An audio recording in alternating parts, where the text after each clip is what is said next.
Hello everyone, welcome to Krishna coaching centre class 11 psychology.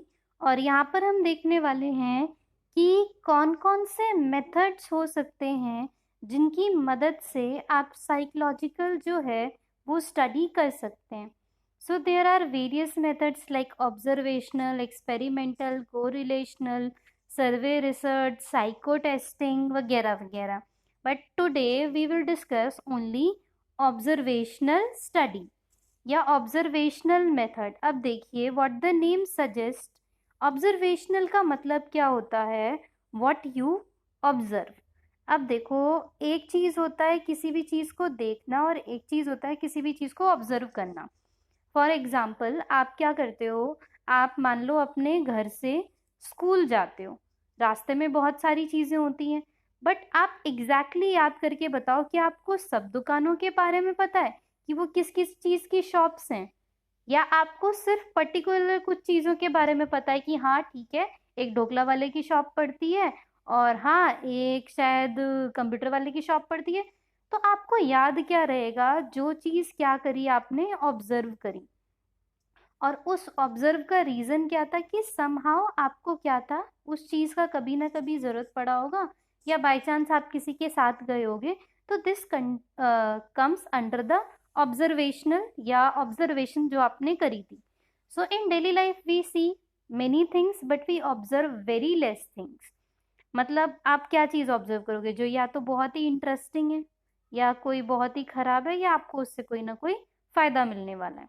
अब यहाँ पर ऑब्जर्वेशनल मेथड में क्या होगा कि आप जानबूझ के किसी एक सब्जेक्ट को, सब्जेक्ट का मतलब क्या है यहाँ पे, जो इंडिविजुअल पे जिस पे आप स्टडी करते हो या जिस ग्रुप पे आप स्टडी करते हो उसको सब्जेक्ट बोलते हैं साइकोलॉजिकल टर्म में। तो उसको आप क्या करोगे, उसको आप ऑब्जर्व करोगे। अब ऑब्जर्वेशनल मेथड, जैसे छोटा बच्चा है कोई, ठीक, बहुत ही छोटा छोटा जो बच्चा होता है, वो क्या होता है कि सब चीज़ें कैसे सीखता है, सब चीज़ें ऑब्जर्व करके सीखता है। और उसका जो भी एक तरीके से व्यवहार है, जो भी उसकी पर्सनालिटी है, जो भी उसका काम करने का तरीका है, उसको आप इजीली ऑब्जर्व कर सकते हो।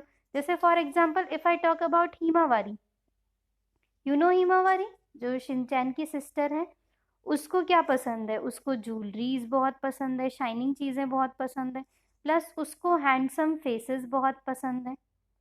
जो एक तरीके से आपने क्या करा, ये छोटा बच्चा जो था, हिमावारी जो थी, उसको आपने ऑब्जर्व किया और ऑब्जर्व करने के बाद आप इस कंक्लूजन पे पहुंच गए। क्योंकि बच्चे क्या होता है ना, बच्चे बहुत इंटरेस्टिंग सब्जेक्ट होते हैं ऑब्जर्व करने के लिए, और ना चाहते हुए भी आपका ध्यान उन पे चला ही जाता है। ओ कितना क्यूट है, ओ कितना अच्छा से बिहेव कर रहा है, ऐसा कुछ कर करके आप देखने लगते हो। तो आप उसको क्या कर लेते हो, ऑब्जर्व कर लेते हो। कोई भी छोटा बच्चा होगा ना आपके घर के आसपास या आपके घर में, तो आपने इजीली उसको ऑब्जर्व कर लिया होगा, उसके बारे में आप बात कर सकते हो, हाँ ये तो ये नहीं खाता, या ये तो ये नहीं पीती, इस तरीके से। बट अगर हम साइकोलॉजिकल बात करें तो 3 स्टेप होंगे इसके। पहला ए स्टेप होता है सिलेक्शन।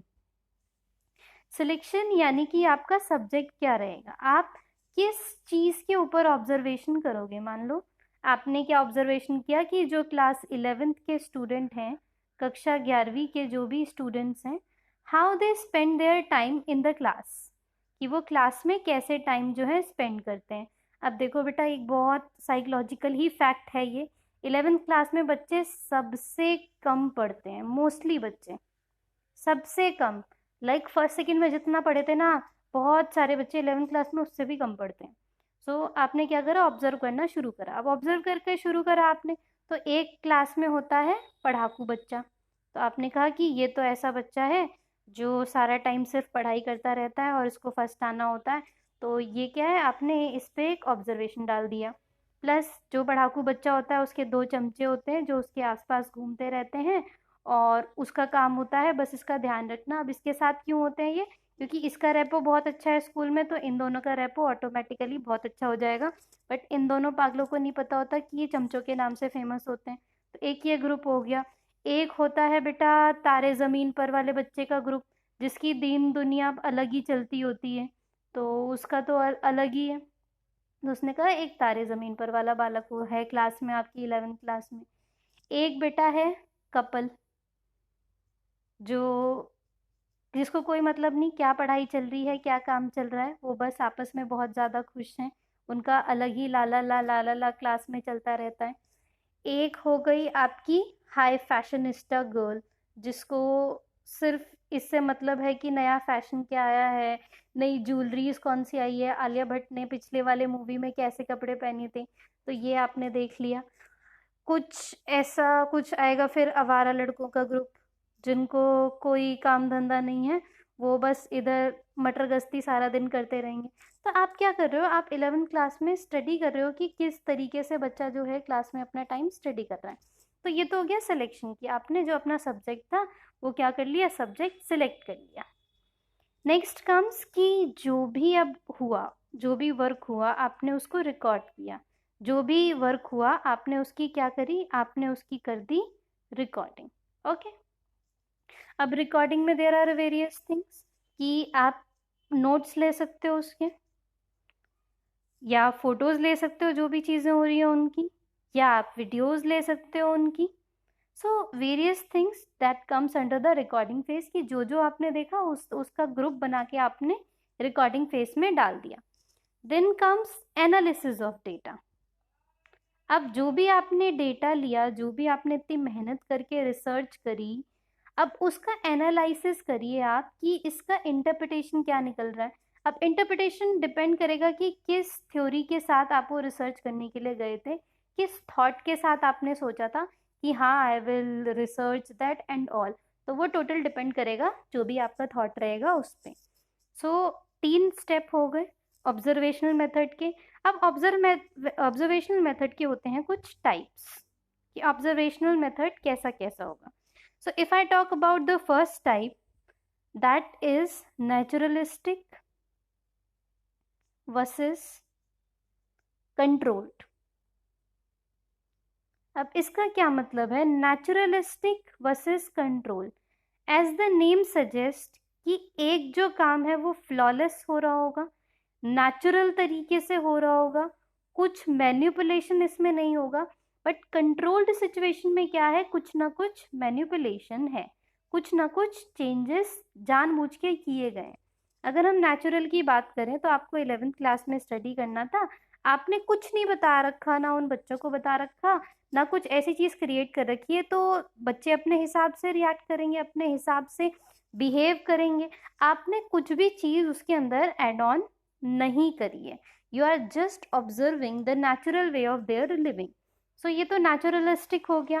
पर नेचुरलिस्टिक जो है वो कंट्रोल्ड कैसे बन सकता है, आपने क्या करा, आपने जानबूझ के ऐसी सिचुएशंस मैनिपुलेट कर दी कि बच्चा है वो कैसे रिएक्ट करेगा। जैसे फॉर एग्जांपल आपने क्या करा, आपने एक कंट्रोल्ड एनवायरनमेंट में कुछ चीज़ बता दी, आपने कंट्रोल एनवायरनमेंट में जो स्मोक था, जो या फिर स्मोकिंग की टेक्निक, या जो सिगरेट्स थे उसको आप क्लास में लेके आते हो, या कोई आपका जो भी टीममेट होता है वो लेके आता है, तो क्लास में लॉन्च करता है। नाउ यू विल ऑब्जर्व कि इस सिगरेट से कितने बच्चे जो हैं वो अट्रैक्ट होंगे, या कितने बच्चे सिगरेट की डिमांड करेंगे। तो इससे क्या पता चलेगा, जो आपने सोचा कि 11th क्लास में कितने बच्चे जो हैं वो स्मोक के प्रति जो हैं वो अट्रैक्टेड हो जाते हैं। तो this was what, this was the controlled environment कि आपने कुछ जानबूझ के ऐसा किया। दूसरा आपने क्या करा, आपने कहा कि जी मैथ्स टीचर जो हैं आज आप क्लास में मत जाना, देन आई विल ऑब्जर्व कि बच्चे जो हैं वो क्लास में कैसे रिएक्ट करेंगे। आपने साइड में एक कैमरा लगा दिया, ऊपर वाला सब देख रहा है, ऐसा कुछ करके देन यू विल ऑब्जर्व। तो अब आप क्या कर रहे हो, आप चीज़ों को मैनिपुलेट करने की कोशिश कर रहे हो, तो that comes under the controlled type of observational study. ठीक, फिर बी होता है आपका, B part I can say that is non participative, non participative versus participative. अब देखिए यहाँ पे पार्टिसिपेटिव बात जो हो रही है ना वो ऑब्जर्वर के लिए ही हो रही है, क्योंकि आपका सब्जेक्ट कभी पार्टिसिपेट नहीं करेगा इस चीज़ में। क्योंकि अगर आपके सब्जेक्ट को पता है कि वो पार्टिसिपेट कर रहा है या वो पार्टिसिपेट कर रही है, तो वो तो अपना बिहेवियर कंट्रोल कर लेंगे। और अगर मान लो उन्होंने अपना बिहेवियर कंट्रोल कर लिया तो आपकी तो सारी की सारी रिसर्च धरी की धरी रह गई। सो उनको कभी नहीं पता चलना चाहिए कि उन पर ऑब्जर्वेशन हो रहा है। एज अ साइकाइट्रिस्ट या as someone who is following the guidelines of a psychology, उनको ऑब्जर्वेशन इस तरीके से करना चाहिए कि सामने वाले को भनक भी ना लगे। अब नॉन पार्टिसिपेटिव का मतलब क्या है कि ऑब्जर्वर ने पार्टिसिपेशन नहीं किया, वो एज एन आउटसाइडर जो है वो सब चीज़ों का ध्यान रख रहा है। यानी कि फॉर एग्जांपल उसको क्लास 11th में बिहेव करना, देखना था कि बच्चे कैसे बिहेव करते हैं, तो वो चुपचाप जाके क्लास के सबसे कोने में बैठ गया कि हाँ ठीक है, अब मैं यहीं से ऑब्जर्व कर लूंगा। बट इसमें क्या नुकसान है कि किसी आउटसाइडर के आने की वजह से जो क्लास है, जो क्लास के बच्चे हैं, हो सकता है वो डिफरेंटली बिहेव करने लगे कि हाँ दूसरों के सामने हमें बहुत खराब बिहेव नहीं करना। या कई बार उल्टा भी होता है कि हम जो अच्छा बिहेव करें, हम दिखा देंगे हम कितने बदमाश आदमी, कक्षा 11वीं के बच्चे। तो there are two different things. तो नॉन पार्टिसिपेटिव में ये थोड़ी बुराई हो जाती है। पार्टिसिपेटिव में क्या है कि जो ऑब्जर्वर है उसने अपने आप को उस पर्टिकुलर ग्रुप का पार्ट बना लिया। यानी कि उसको मान लो उसको स्टडी करना था क्लास 11th के बारे में, तो 11th में उसने एडमिशन ले लिया, वहाँ पे ग्रुप देख लिया, नकली एडमिशन ले लिया उसने, और फिर उस ग्रुप में जाके वो उस ग्रुप को ऑब्जर्व कर रहा है। इससे क्या होगा कि बहुत नेचुरल वे है, जो बच्चे हैं वहाँ पे, जो स्टूडेंट्स हैं, they will behave very naturally, और उससे जो भी उसको ऑब्जर्व करना था ऑब्जर्वर को, वो इजीली ऑब्जर्व कर पाएगा। सो पार्ट ऑफ ग्रुप बन के ऑब्जर्वर अब स्टडी करता है। सो दो टाइप होते हैं ये आपके ऑब्जर्वेशनल स्टडी के। अब देखो इसके अंदर ना एक एग्जाम्पल दे रखा है आपको, एक केस स्टडी जिसमें दो अमेरिकन साइकोलॉजिस्ट थे, टू अमेरिकन साइकोलॉजिस्ट। उन्हें स्टडी करना था कुछ, उन्हें क्या स्टडी करना था कि अगर मान लो कमरे में धुआं हो जाए, जैसे कहीं से स्मोक आ जाए, तो बच्चे कैसे उस पर रिएक्ट करेंगे या कौन कौन खबर करेगा। तो उन्होंने क्या कहा, दो ये थे साइकोलॉजिस्ट, जिनका नाम बिब्लताने और जॉन दार्ले था, 1970 की बात है ये लगभग।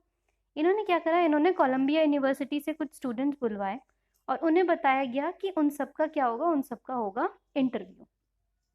अब जो बालक थे वो इस हिसाब से प्रिपेयर होके आए थे कि उनका इंटरव्यू है। सो वो बहुत आराम से पढ़ाई वढ़ाई कर रहे थे, कुछ टेंशन में भी थे, कुछ खुश भी थे, कुछ कुछ ज़्यादा ही खुश थे कि वाओ इंटरव्यू तो मेरा फेवरेट काम होता है। So they were happy, sad, different type of behaviour they were showing. So उनको बोला गया था कि आपका इंटरव्यू होगा। अब क्या करा गया, थोड़े थोड़े टाइम बाद हर एक स्टूडेंट को बोला गया कि आप एक रूम में जाइए और आप एक क्वेश्चनेयर जो है उसको फिल करिए। मतलब उन्होंने एक नकली क्वेश्चनेयर तैयार किया था। अब जब एक स्टूडेंट एंटर होता था तो कई बार तो ऐसा रूम में एंटर हुआ कि जिसमें जो कुछ ऐसी जगह जिसमें दो जो लोग थे वो ऑलरेडी वहाँ पे प्रेजेंट थे, तो ट्रायो बन गया ये। और कुछ लोग जब गए तो देवर अलोन, यानी कि कुछ जो थे वो 3 के ग्रुप में हो गए, कुछ अकेले हो गए, और कुछ ऐसे हो गए जहाँ पे ज़्यादा लोग मौजूद थे, यानी कि वो और भी ज़्यादा लोगों का ग्रुप बन गया था। तो अब क्या हुआ, अब धीरे धीरे उन्होंने उस वाले रूम में स्मोक डालना थ्रू अ होल शुरू कर दिया, और लगभग आप मान के चलो 3-4 मिनट के बाद पूरे कमरे में इतना स्मोक हो गया कि वो इजीली ऑब्जर्वेबल हो पा रहा था। फिर धीरे धीरे लोगों ने, जो धीरे धीरे बच्चे थे, उन्होंने कंप्लेन करना शुरू करा कि हाँ ठीक है यहाँ पे ना धुआं आ रहा है। तो अब उन्होंने क्या देखा कि जो इंडिविजुअल बैठे हुए बच्चे थे उनमें से लगभग 75% ने बहुत जल्दी कंप्लेन कर दिया कि कमरे में धुआं आ रहा है।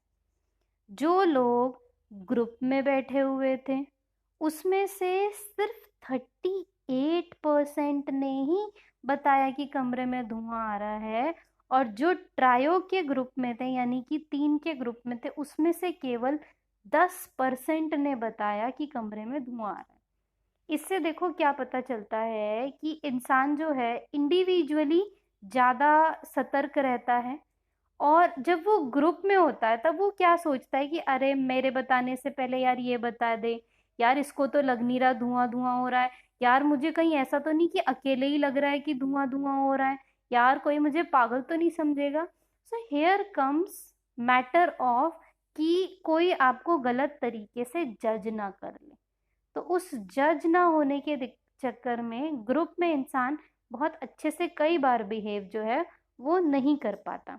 So this was all about observational method. In our next lecture we will continue with the experimental method.